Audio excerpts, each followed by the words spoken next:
1888년 아르레 햇빛 아래서 그는 끝없이 그림을 그리고 또 그렸습니다.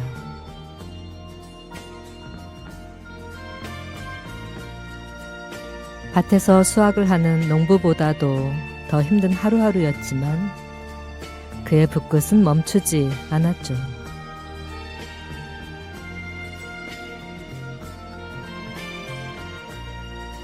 붓질의 고단함과 색채의 탐구, 현실의 어둠과 예술의 빛, 그 사이 어딘가에서 그는 늘 별을 향하고 있었습니다.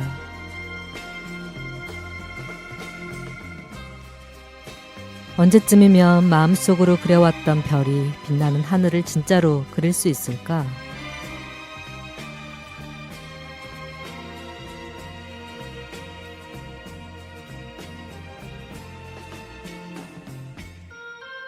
그의 친구 시프리앙이 말했듯 어쩌면 가장 아름다운 그림은 캔버스 위에 그려진 그림이 아니라 그저 침대에 누워 파이프를 물고 꿈꾸던 그려지지 않는 그림일지도 모르겠네요.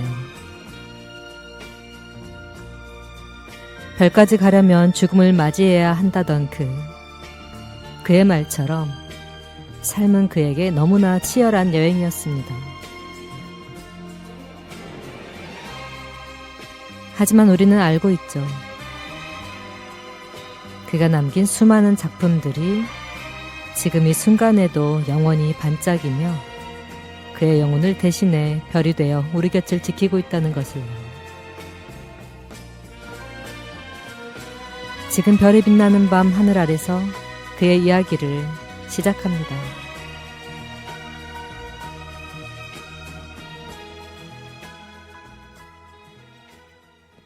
돈 맥클레인, 빈센트. Starry, starry night.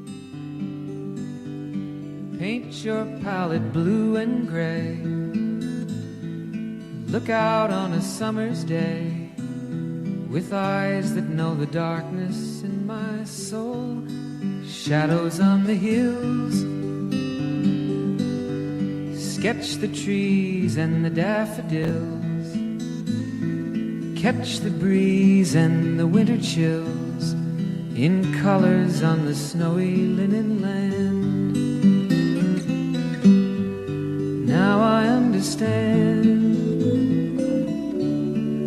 what you tried to say to me, and how you suffered for your sanity, and how you tried to set them free. They would not listen. They did not know how. Perhaps they'll listen now.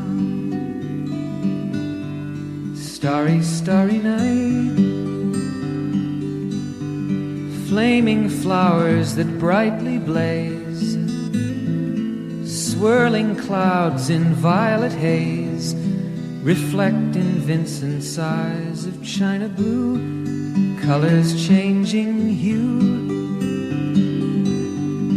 Morning fields of amber grain, weathered faces lined in pain, are soothed beneath the artist's loving hand. Now I understand what you tried to say to me, and how you suffered for your sanity, and how you tried to set them free. They would not listen, they did not know how. Perhaps they'll listen now, for they could not love you, but still your love was true.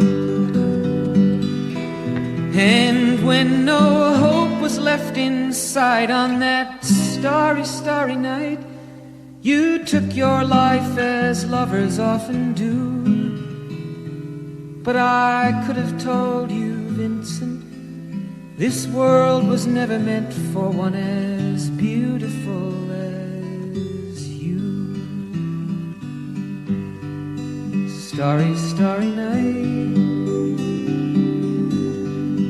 Portraits hung in empty halls, frameless heads on nameless walls, with eyes that watch the world and can't forget, like the strangers that you've met, the ragged men in ragged clothes, a silver thorn, a bloody rose, lie crushed and broken on the virgin snow.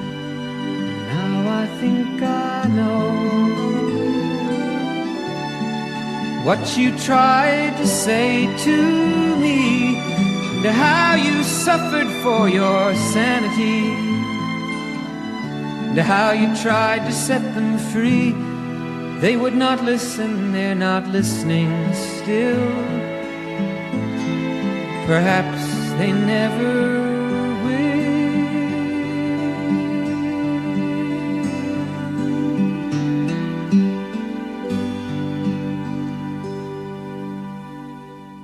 네, 돈 맥클린의 빈센트 듣고 왔습니다. 안녕하세요, 불치님들. 예술로 마음을 어루만지는 시간, 친절한 지니 씨의 힐링아트 도슨트 DJ 정진희입니다. 오늘 힐링아트 도슨트는 63번째 편 영화 이야기 가져왔고요. 오프닝 멘트를 들으신 분들은 약간 눈치채신 우리 풀치님들도 계실 것 같은데 힌트가 나갔습니다. 오프닝에서. 그 별빛 같은 화가 하면 떠오르는 분 한 분 있죠. 바로 빈센트 반 고흐의 삶과 예술, 그리고 그를 그린 영화 러빙 빈센트라는 애니메이션, 그쵸? 우리나라 최초의 유화 작품으로, 유화로 만든 애니메이션이라고 합니다. 네, 이 러빙 빈센트가 요 영화를 주제로 오늘 이야기 나눠볼 예정입니다. 개인적으로 이 영화는 진 씨가 좋아하는 그 고흐의 이야기라서 사실 개봉 전부터 이게 2017년도에 개봉했더라고요. 그래서 개봉 전부터 많이 기대를 하고 벼르고 있었는데 당시에 뭐 어떤 사정이 좀 있어서 개봉 당시에는 못 보고 한참 좀 뒤에 보게 된 그런 영화이기도 하고요. 화가 빈센트 반 고흐가 사망하고 나서 하늘에 별이 되고 나서 1년 후를 배경으로 이제 하고 있는 영화의 이야기가 줄거리가 이제 그렇게 시작이 되고요.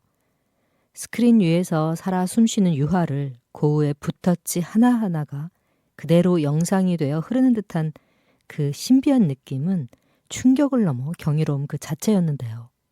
영화를 본 순간 그랬어요. 미술 작품을 감상하는 새로운 시선을 열어준 것은 물론이고 위대한 예술가 이 빈센트 반 고흐의 삶과 고뇌를 가장 가깝고 또 가장 깊이 있게 들여다볼 수 있었던 저한테는 굉장히 의미 있는 영화이고 또 그런 시간이었던 것 같습니다. 고흐가 자신의 삶을 바쳐 우리에게 남긴 예술혼에 대한 깊은 사유의 메시지를 전하는 영화 러빙 빈센트.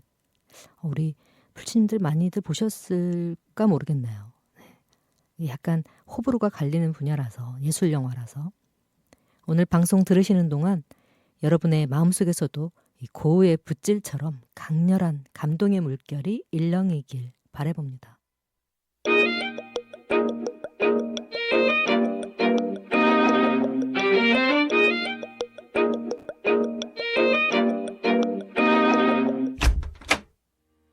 친절한 지니 씨의 힐링 아트 도슨트. 네, 여러분은 지금 전주 FM 93.5MHz와 영월 FM 99.1MHz를 통해서 보내드리는 친절한 지니 씨의 힐링 아트 도슨트. 오늘은 63번째 영화편, 세계 최초 유화 애니메이션 영화인 러빙 빈센트와 지금부터 함께 하실 겁니다. 여러분 잘 아시는 그 해바라기의 화가 빈센트 반 고흐의 일대기를 담은 영화예요. 애니메이션, 유화 애니메이션으로 제작된 영화입니다. 자, 이제 본격적으로 1부 시작할 건데요. 고흐의 세계로 들어가 볼 시간인데 이 빈센트 반 고흐라는 이름 석자는 우리 풀치님들에게는 어떤 의미로 다가올까요? 네. 고흐, 반 고흐 모르는 그 미술의 약간 문외한이라고 하더라도 이 피카소, 반 고흐, 레오나르도 다빈치 이런 사람들, 밀레 요러신 분들은 거의 많이들 알고 계시죠. 그렇죠? 뭐 미술을 전공하거나 미술에 특별히 어떤 조예가 깊은 사람이 그런 분들이 아닐지라도 좀 많이들 대중에게 잘 알려진 그런 화가이기도 한데, 아마 대부분의 분들이 해바라기, 별이 빛나는 밤, 그리고 자신의 귀를 자른 화가라는 그런 이미지를 떠올리실 겁니다. 네. 하지만 그 이면에는 이 가슴 아픈 고뇌와 삶에 대한 불굴의 의지, 그리고 누구보다 뜨거웠던 예술혼이 숨쉬고 있죠. 영화 러빙 빈센트는 바로 이 고흐의 마지막을 가장 고흐다운 방식으로 따라가는 작품입니다. 그의 그림 속에 등장했던 인물들이 살아 움직이면서 고흐의 발자취를 추적하고 그의 죽음에 얽힌 이 미스터리를 풀어가는 아주 독특한 그 형식의 작품인데요. 이제 그렇게 이야기가 스토리가 흘러갑니다. 이 영화를 통해 우리는 한쪽의 그 그림이 되어버린, 한 폭의 그림이 되어버린 고흐의 삶을 이렇게 살포시 들여다볼 수가 있고요. 그의 색채가 얼마나 강렬한 언어로 세상에 말을 걸었는지, 그 그림들이 어떤 고통과 환희 속에서 태어났는지를 생생하게 느낄 수가 있습니다.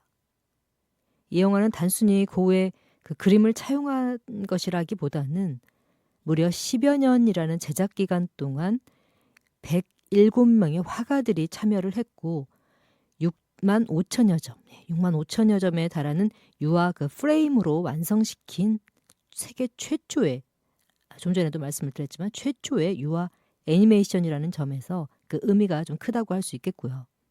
그 자체로 고흐에 대한 가장 아름다운 헌사이자 예술과 이 기술이 만나는 경이로운 지점을 보여주는 대목이 아닌가 싶고요.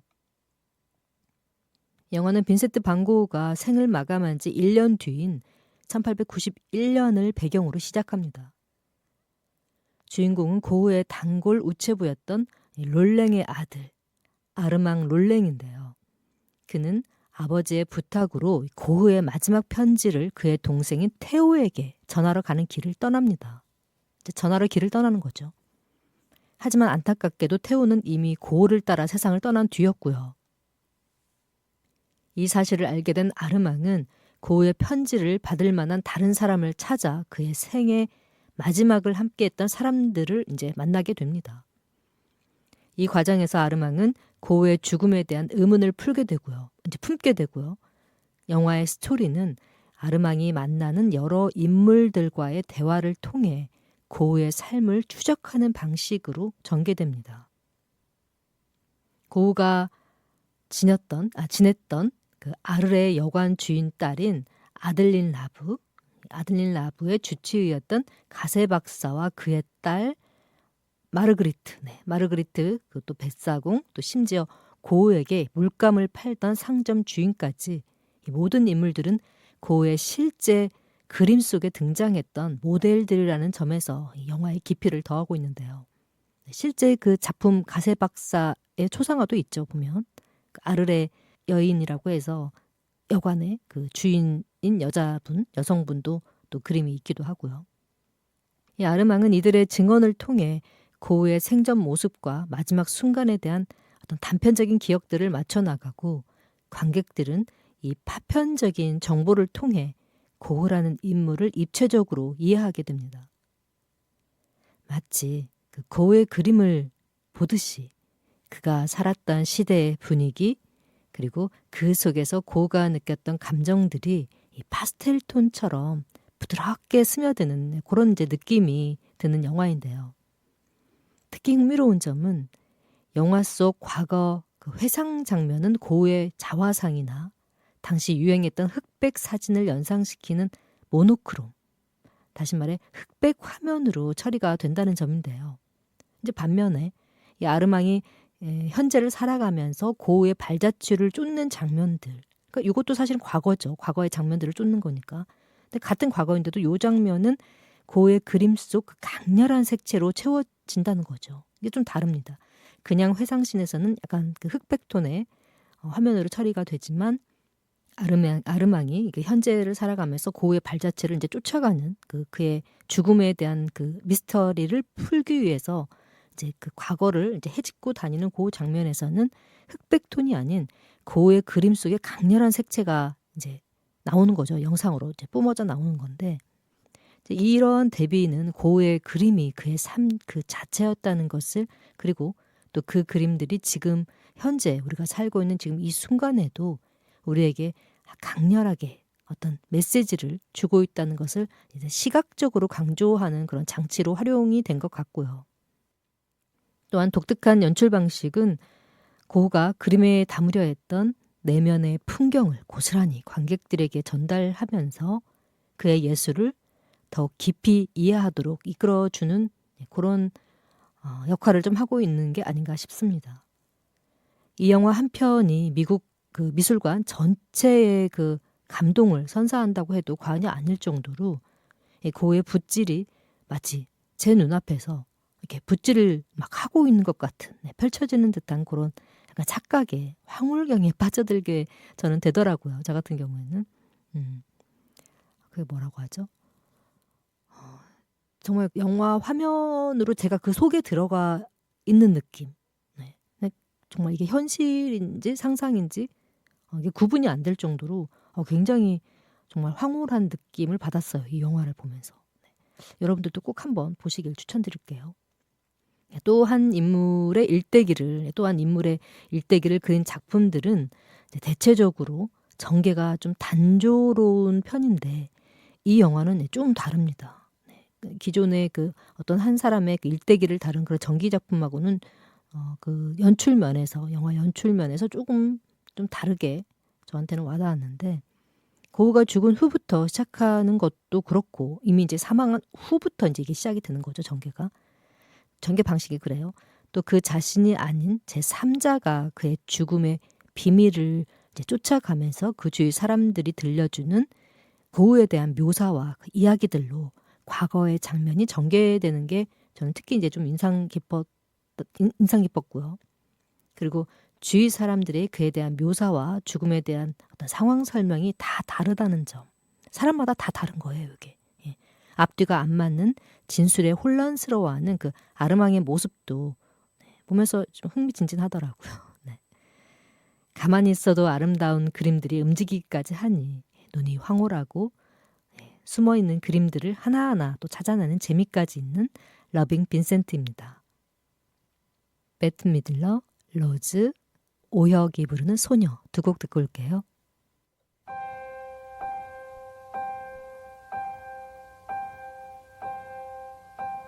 Some say love, it is a river that drowns the tender reed. Some say love, it is a razor that leaves your soul to bleed. Some say love, it is a hunger, an endless aching need. I say love, it is a flower, and you, it's only seed.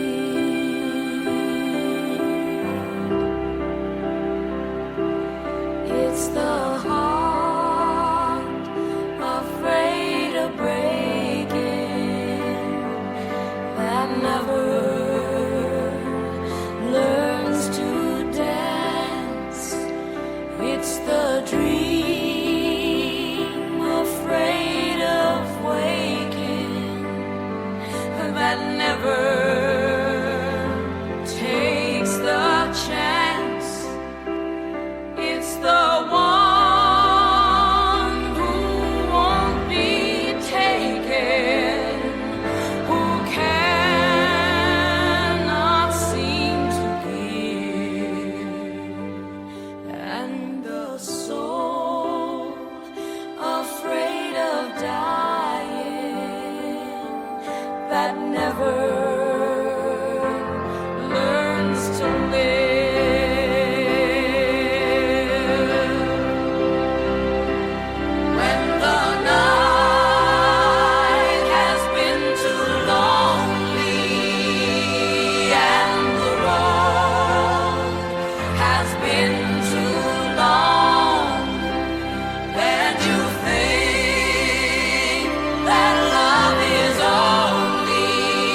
곁에만 머물러요. 떠나면 안 돼요. 그리움 두고 머나먼 길 그대 무지개를 찾아올 순 없어요. 노을 진 창가에 앉아 멀리 떠가는 구름을 보며 찾고 싶은 옛 생각들 하늘에 그려요.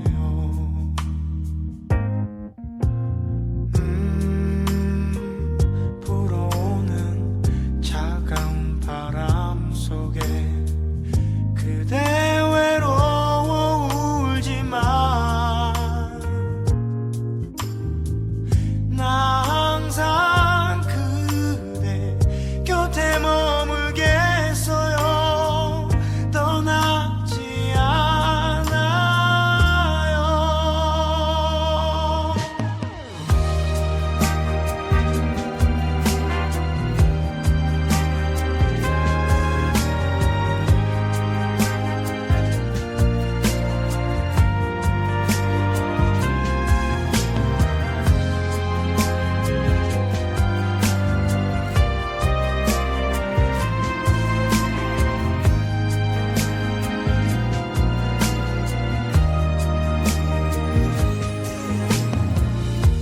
노을 진 창가에 앉아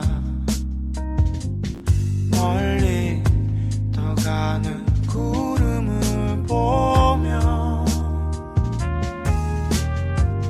찾고 싶은 옛 생각들 하늘에 그려요.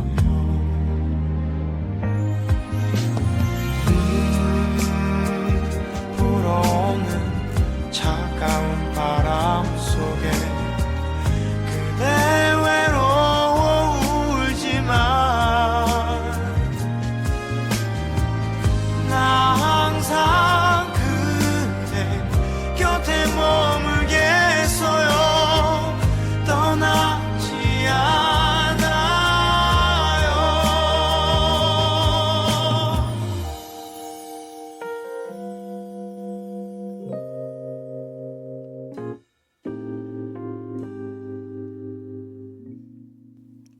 네, 매트 미들러의 The Rose 그리고 오혁이 부르는 소녀 듣고 왔습니다. The Rose는 정말 오래된 올드팝송이라서 요즘 우리 MZ 분들은 좀 모르시는 분들이 많을 텐데 가사가 정말 시적입니다. 어느 시가 이렇게 아름다울 수가 있을까요? 너무 좋아요. 그래서 개인적으로 예전에 참 많이 따라 불렀던 노래 흘러간 팝송이었는데 갑자기 좀 듣고 싶어서 가을 분위기에도 너무 잘 어울리는 것 같고 해서 선곡을 해봤고요. 오혁의 소녀는 우리 문세 아저씨 노래죠. 네. 오혁님이 부르는 소녀는 또 다른 맛이 있네요. 네.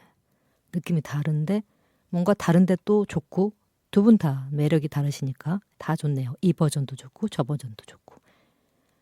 로고송이 나가야 되는데 또 깜빡했네. 뭐 광고 붙는 것도 아닌데 뭐 넘어가죠. 네. 자, 2부 들어갈게요. 여러분은 지금 일단 이야기는 하고 들어가야죠. 로고송은 빼먹었어도. 여러분은 지금 친절한 진희 씨의 힐링아트 도슨트 전주 공동체 라디오 93.5MHz와 영월 FM 99.1MHz를 통해서 지금 듣고 계시고요. 자, 2부 들어가겠습니다. 자, 이제 영화 이 러빙 빈센트가 우리에게 다시 한번 생생하게 상기시켜준 인물, 이 바로 빈센트 반 고흐의 삶 속으로 한번 깊이 들어가 볼 텐데요. 고흐는 우리가 흔히 생각하는 그 천재 예술가와는 조금 다른 길을 걸었어요. 그는 어릴 적부터 미술에 재능을 보였던 것도 아니었고 화가의 길을 걷기 시작한 것도 이제 30이 거의 다 되어서 화가의 길로 들어선 거죠. 그러니까 굉장히 늦은 나이에 시작했어요. 그러니까 뭐 천부적인 소질을 타고 태어났다까지는 아니었던 거죠. 그렇죠.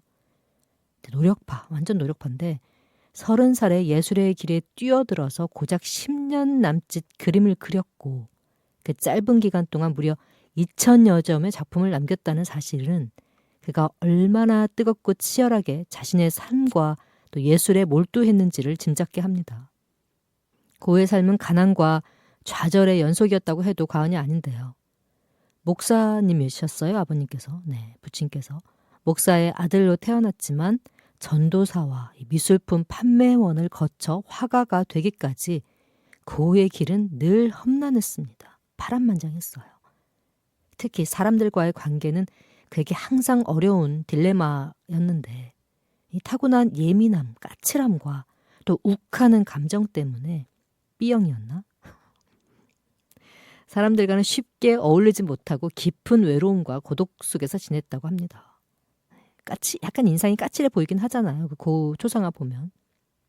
약간 V라인인데 굉장히 턱이 이렇게 뾰족해가지고 엄청 좀 예민하고 까칠하게 보이는 외모를 가지고 있긴 해요. 사실 외모도.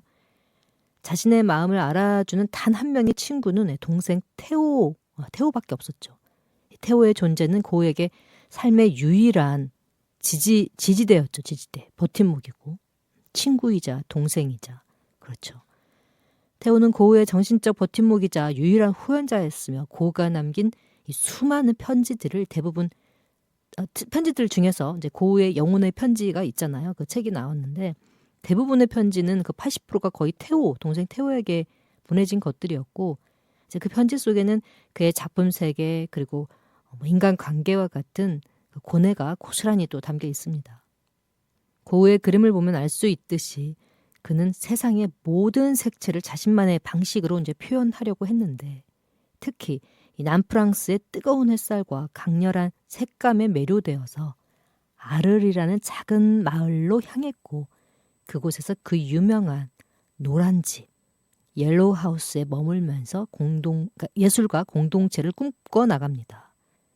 그곳에서 잠시 고갱과 함께 생활하기도 했지만 결국 두 사람의 관계는 이제 불화로 끝이 나고 말았죠.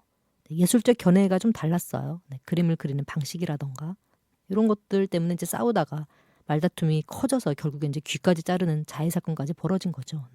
요 시기에 그 사건이 벌어졌어요. 이 사건 이후 고의 정신은 이제 더욱 불안정해졌고 결국 생내미 정신병원에까지 입원하게 됩니다. 하지만 정신병원의 고통 속에서도 고우의 붓은 멈추지 않았죠. 오히려 그 고통과 불안감은 그의 작품 속에 더욱 강렬한 색채와 역동적인 움직임으로 표현됩니다. 별에 빛나는 밤처럼 영롱하면서도 격렬한 그의 대표작들이 바로 이 시기에 이제 탄생했다고 볼 수 있는데 탄생을 했죠. 병원 생활을 마친 뒤 오베르슈르 우아즈로 거처를 옮겼고 그곳에서 가세 박사의 이제 보살핌을 받으면서 다시 붓을 듭니다. 이 시기의 작품들은 그의 후기작들로 여러분들 잘 아시는 까마귀가 나는 밀밭이라는 그 작품이죠. 이 작품처럼 굉장히 격렬한 어떤 역동적인 필치 그리고 불안한 구도들이 특징적으로 작품에 나타납니다. 그 시기의 불안한 어떤 고의 내면을 그림들이 좀 대변해주고 있는 게 아닌가 싶은데요. 하지만 안타깝게도 고우의 삶은 오래가지 못합니다. 1890년 7월 27일 그는 밀밭에서 스스로 총을 쏘아 자살을 시도했고 이틀 뒤인 7월 29일 결국 짧은 생을 마감합니다. 그의 나이 37살의 일이었고요. 너무 이른 죽음이었죠.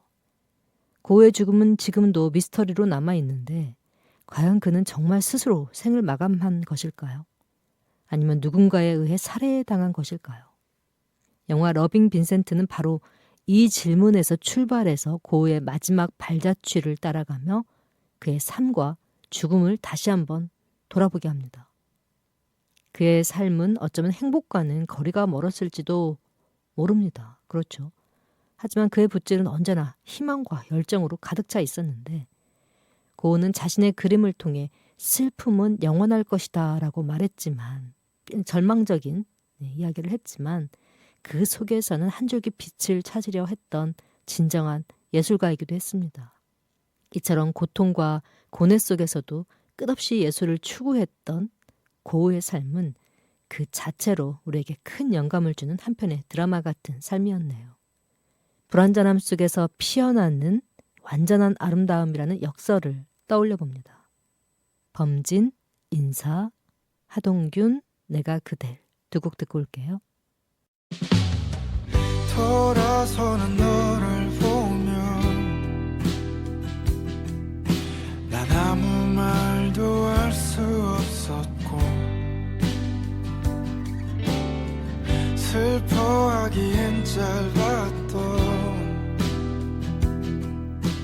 나의 해는 저물어 갔네. 지나치는 모진 기억이 바람 따라 흩어질 때면 아무 일도 없듯이 보내주려 해. 아픈 마음이 남지 않도록 한영 멀어지는 나의 하루야. 빛나지 못한 나의 별들아, 차마 아껴왔던 말 이제서야 잘 지내 인사를 보낼게.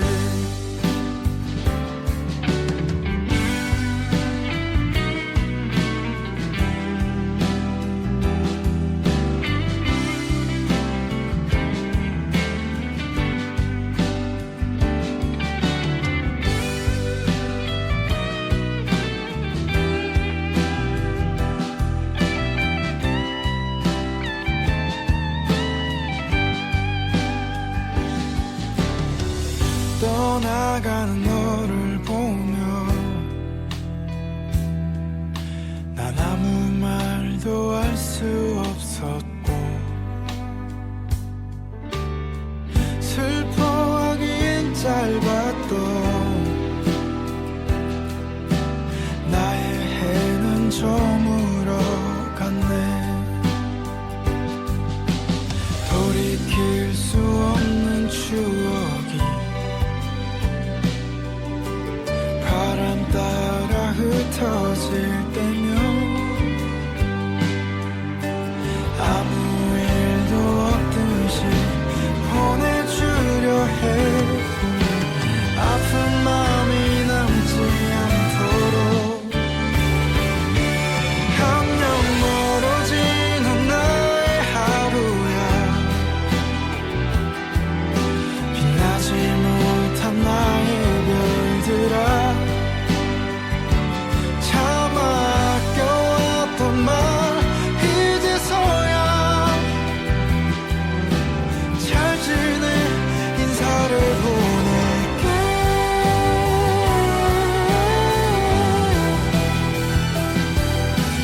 잘 지내 인사를 보낼게.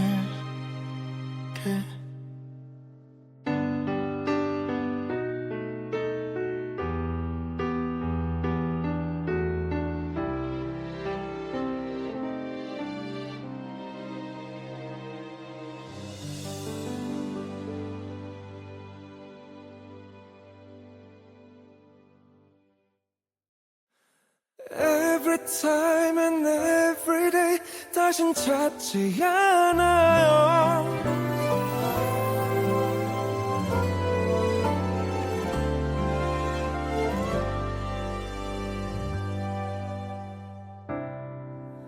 난 알고 있었죠.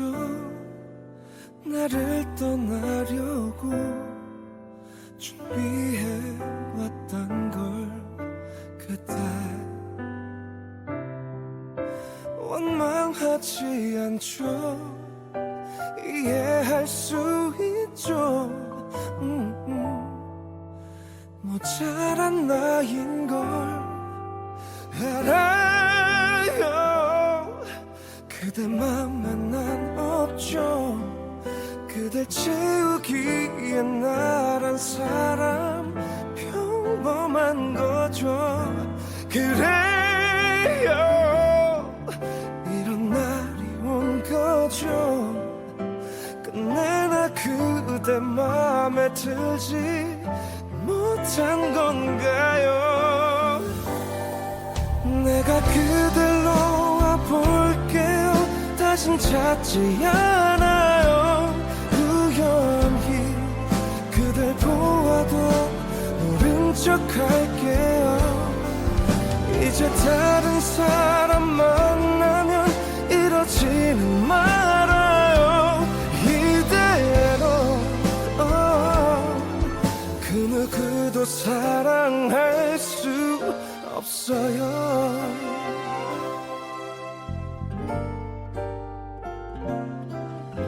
그래요 그대 맘에 난 없죠. 또다시 그댈 만날 거라 생각 안 해요. 내가 그댈 놓아볼게요. 다신 찾지 않아요. 우연히 그댈 보아도 모른 척 할게요. 이제 다른 사람 만나면 이러지는 말아요. 이대로 그 누구도 사랑할 수 없어요. 나 처음 그댈 만난 설레임 정말 후회가 돼요. Every time and every day 그댈 사랑했어요. 아직도는 그래요. 하지만 그댈 다시는 찾지 않을 테죠. 이제 다른 사람 만나면 이러지는 말아요. 나는요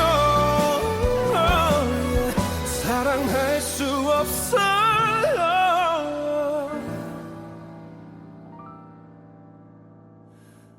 이제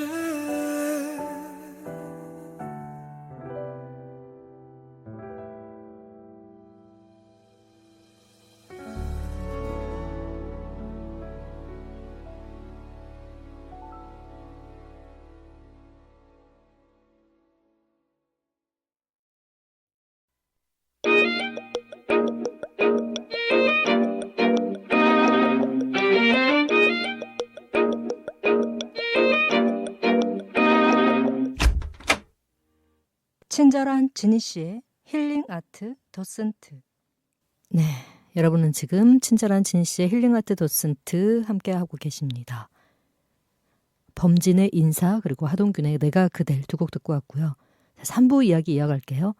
이 3부에서는 영화 러빙 빈센트의 마지막 장면처럼 예술은 죽지 않는다는 고흐의 그 영혼의 메시지를 따라 그의 그림 속을 천천히 한번 걸어가 보겠습니다. 먼저 고흐의 가장 상징적인 작품 중 하나인 별이 빛나는 밤에를 빼놓을 수가 없죠. 네. 영화 속에서도 이 그림은 중요한 배경으로 등장하면서 고흐의 어떤 고뇌와 환희가 뒤섞인 내면 세계를 상징하죠. 구불거리는 사이프러스 나무, 또 소용돌이 치는 밤하늘의 별들은 고흐의 그 불안정한 정신 세계, 정신 상태를 반영하기도 하지만 동시에 그 자연과의 깊은 교감을 나타내기도 하는데요. 영화는 이 그림의 역동적인 붓질을 그대로 영상으로 옮겨서 별들이 정말 살아 움직이는 듯한 환상적인 밤하늘을 관객들에게 보여줍니다. 그림을 통해 고흐가 느꼈을 경외감을 관객도 함께 경험하는 순간이죠. 다음은 강렬한 노란색의 향연인 해바라기입니다. 해바라기. 고흐하면 또 빼놓을 수 없는 게 해바라기죠. 이 해바라기 시리즈 역시 영화에 자주 등장하는데 해바라기는 고흐에게 있어 삶의 희망, 행복, 또 열정, 이 모든 감정을 담은 정말 태양 같은 고우에게는 이 해바라기가 태양 같은 그런 존재, 또 의미이지 않았나 그런 생각이 또 들고요. 특히 아르레 있을 때 그 노란 집을 장식하며 고갱에게 선물할 정도로 여러 점을 또 그렸다고 합니다. 이 해바라기 그림을요. 대부분 이제 다 시든 형태의 꽃을 그렸죠. 싱싱하진 않고 바닥을 이제 뭐 해바라기의 머리 부분이 바닥을 향하고 있다던가 다 이제 이렇게 말라서 이렇게 쭈글쭈글해지고 뭐 잎이 떨어지고 이런 힘없는 좀 상태가 살짝 안 좋은 해바라기를 주로 많이 그렸죠. 당시 이제 그 고우의 심리 상태를 정신 상태를 반영하는 거예요. 굉장히 불안정하고 미래에 대한 확신도 없고 희망도 없고 굉장히 절망적이던 시절이었죠. 그러니 그림이 당연히 부정적으로 나올 수밖에 없었겠죠. 희망이라고 눈을 씻고 찾아볼 수가 없었던 그 정신병원에서 입원해 있던 그 시절이었으니 충분히 또 짐작이 갑니다. 영화 속에서 이 해바라기들은 고우의 열정적인 에너지를 시각적으로 표현하면서 관객들에게 생동감을 전해주는데 단순히 어떤 정지된 그림이 아니라 스크린 위에서 마치 그 햇살을 받아서 해를 받아서 빛나는 듯한 이 해바라기 무리들이 고우의 생에 대한 어떤 애착을 그대로 담아내는 그런 느낌이 또 들더라고요. 고우의 삶을 추적하는 아르망이 만나는 여러 인물들, 즉 고흐의 그림 속 인물들은 영화의 또 다른 중요한 관전 포인트가 되는데요. 예를 들어 가세 박사의 초상화와 그의 딸인 마르그리트의 모습은 영화 속에서 실제로 이제 화면을 뚫고 마치 걸어 나오는 것 같은 그런 모션으로 고흐에 대한 또 증언을 들려주기도 하고요. 평범한 사람들의 초상화를 즐겨 그렸던 고흐의 작품들이 영화에서는 이야기를 전달하는 매개체가 되는 것이죠.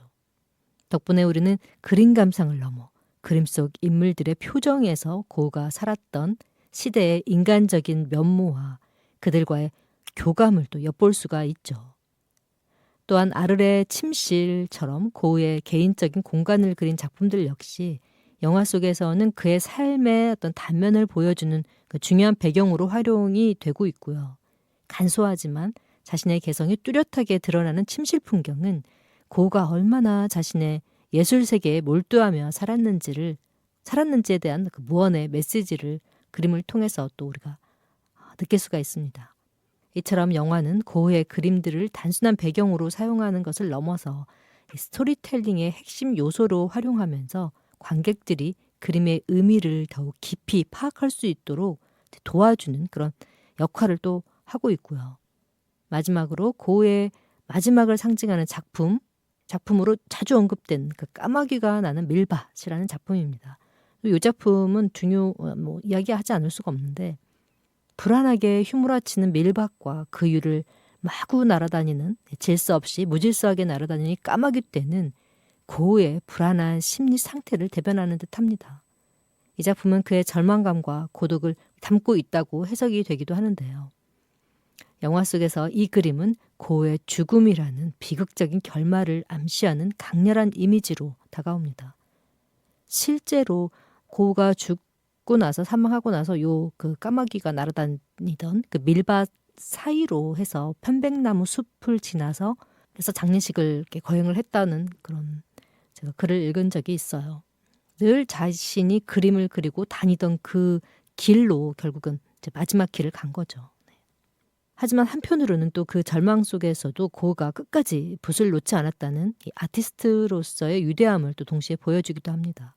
영화 러빙 빈센트는 고흐의 명작들을 그냥 이미지로 소비하는 것이 아닌 살아 숨쉬는 어떤 서사 속으로 끌어들여서 새로운 생명을 불어 넣었고요. 우리가 오랫동안 익숙하게 보아왔던 사람들이 영화를 통해 더 깊은 의미와 감동으로 다가오는 그 그림들이 더 깊은 의미와 감동으로 다가오는 경험은 정말 오래가고 또 쉽게 잊혀지지 않을 저에게는 특별한 영화였던 것 같아요. 요 러빙 빈센트라는 영화가 고흐의 작품 하나하나가 마치 그의 일기장의 그 한 페이지를 넘기는 것 같은 그런 느낌이 들고 정말 그림이 그 자체로 하나의 언어이면서 한편의 시라는 것을 또 고흐의 작품을 또 이 영화를 통해서 또 느끼게 됩니다. 영화 러빙 빈센트는 고흐의 죽음을 추적하는 이야기이기도 사랑으로만 끝나는 것이 아닌 제가 볼 때 이 영화에서 결국 궁극적으로 하고 싶었던 이야기는 빈센트 앞에 러빙이 붙잖아요. 러빙. 결국은 사랑이었던 것 같아요. 사랑. 그 사랑을 이해하는 과정인 거죠. 과정. 아르망은 처음엔 고우의 죽음을 의심하면서 시작을 했지만 여정을 시작했지만 그런 여정을 거치면서 그를 비난하던 마을 사람들의 이야기를 듣고 서서히 깨닫습니다. 아, 고우는 미친 화가가 아니었구나. 세상을 그 누구보다도 깊이 사랑한 사랑이 많은 사람이었구나라는 걸 아르망이 결국은 깨닫게 됩니다. 그의 붓끝은 증오가 아닌 사랑의 흔적이었던 거죠. 고우가 사람들을 사랑했던 방식은 그들의 얼굴을, 그들의 노동을, 그들의 평범한 일상을 빛과 색으로 찬미하는 것이었죠.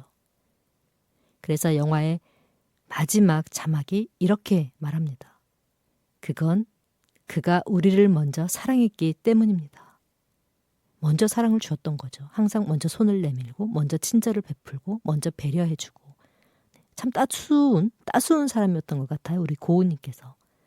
얼굴은 살짝 까칠하게 생기셨는데 또 마음하고 얼굴하고는 또 다른 거죠. 고우는 세상에 인정받지 못한 채 떠났지만 그의 그림은 여전히 살아 숨쉬고 있고요. 그의 고통이, 그의 색이, 그의 시선이 이 시대의 수많은 사람들을 위로하고 있습니다.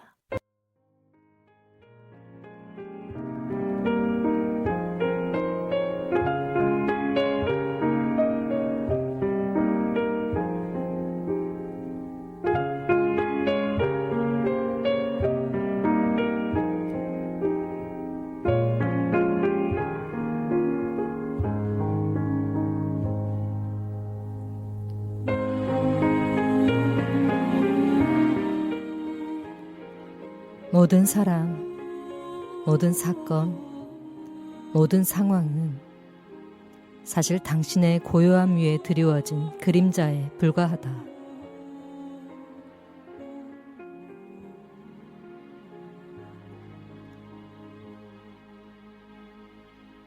믿음은 시끄럽지 않다. 믿음은 조용히 명령하는 침묵과 같다. 믿음의 목소리는 어떤 현실적인 사실이나 논리와도 애써 논쟁하지 않는다. 그저 평온한 눈으로 바라보며 이렇게 속삭인다. 나는 지금 보이는 겉모습보다 훨씬 더 위대한 존재다.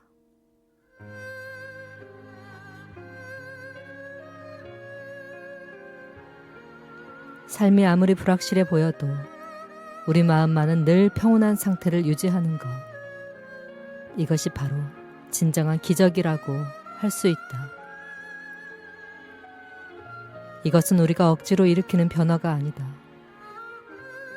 삶이 마치 거대한 강물처럼 우리를 통해서 스스로 저절로 새로운 흐름으로 재배치되는 것을 고요히 지켜보는 일이다. 때때로 아무 일도 일어나지 않는 것처럼 느껴질 때가 있다. 그것은 실패가 아니다.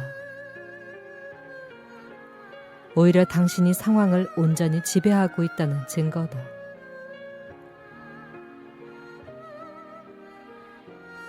순수한 믿음은 곧 진정한 쉼이다.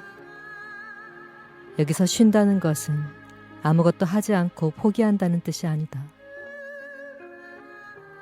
마치 이미 소망이 이루어진 것처럼 그 완벽한 성취의 상태로 하루하루를 살아가는 걸 뜻한다. 그 완성의 상태 속에서 걷고 말하고 호흡하라. 그러면 세상은 당신의 내적인 평화에 발맞춰 조용히 변화하기 시작할 것이다. 당신의 마음이 나는 존재한다라는 신성한 느낌에 굳건히 닻을 내리고 있다면 설령 소망이 조금 지연되는 것처럼 느껴질지라도 그것조차 확신을 주는 신호처럼 다가올 것이다. 왜냐하면 이 우주의 법칙은 너무나도 정확하기 때문이다. 당신이 상상 속에서 진심으로 받아들인 것은 반드시 현실이 된다. 그러니 애써 쫓지 마라. 억지로 추구하며 안간힘을 쓸 필요도 없다. 이리저리 간청하고 구하지 마라. 억지로 무언가를 만들려고도 하지 마라. 그 대신 고요한 성소로 물러나라. 그 고요함 속에서 우주는 위대하게 움직인다. 우리는 삶의 모든 흐름을 통제할 필요가 전혀 없다. 왜냐하면 당신이 바로 그 모든 것의 근원이기 때문이다. 푹 쉬어라. 우주가 당신을 위해 일을 할 것이라고 믿으라. 고요히 오롯이 그 자리에 머무르라. 그러면 이 평화가 당신의 세상이 될 것이다.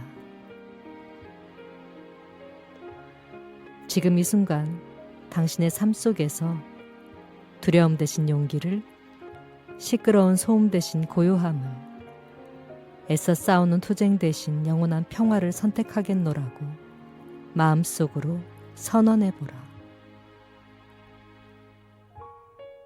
그리고 그 평화 속에서 깊은 감사와 함께 환한 미소를 짓기를.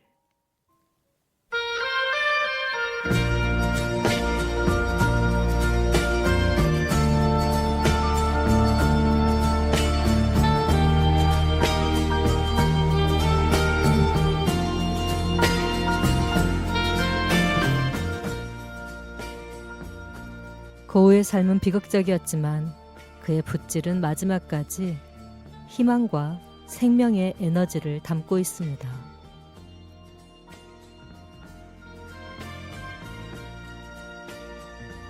짧은 생애 동안 그토록 치열하게 그림을 그렸던 그의 예술호는 시대를 초월하여 오늘 또 우리에게도 깊은 울림을 전해주고 있는데요. 생전에 단 한 점의 그림만을 팔았을 뿐이었지만 그의 사후, 그의 그림들은 전 세계인의 사랑을 받으며 가장 위대한 예술가 중 한 명으로 기억되고 있습니다. 당대의 평가나 상업적인 성공 여부를 떠나 진정한 예술은 시간을 이겨내고 영원히 빛을 발한다는 것을 고우가 몸소 증명해낸 셈이네요. 우리 모두의 삶 속에도 저마다의 빛나는 색채와 이야기가 존재한다는 것을 떠올려 봅니다. 고우가 그랬던 것처럼 우리 또한 각자의 삶의 캔버스 위에 가장 찬란하고 아름다운 색을 입혀나가는 예술가가 되어보면 어떨까요?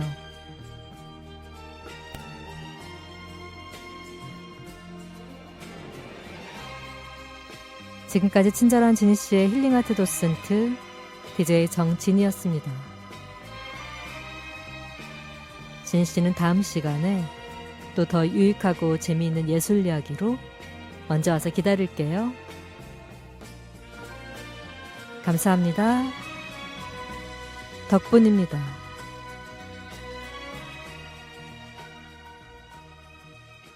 오늘 끝곡입니다. 악동 뮤지션 라스트 굿바이.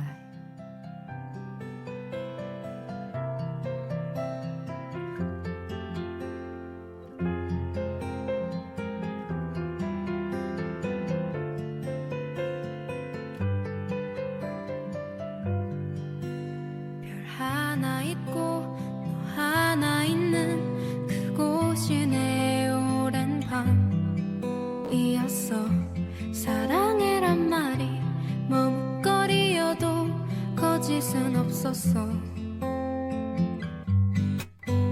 난 하나 있고 참 조용했던 그곳이 내 오랜 밤이었어.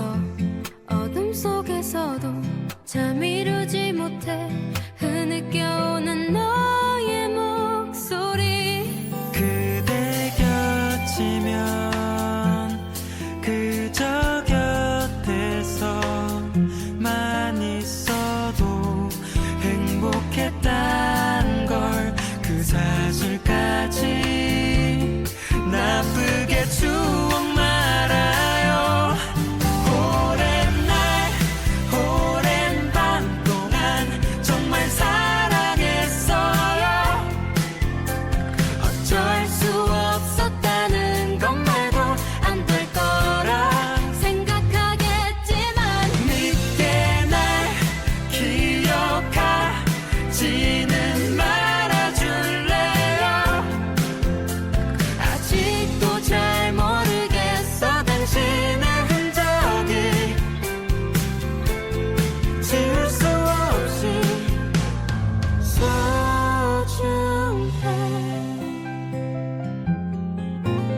시간은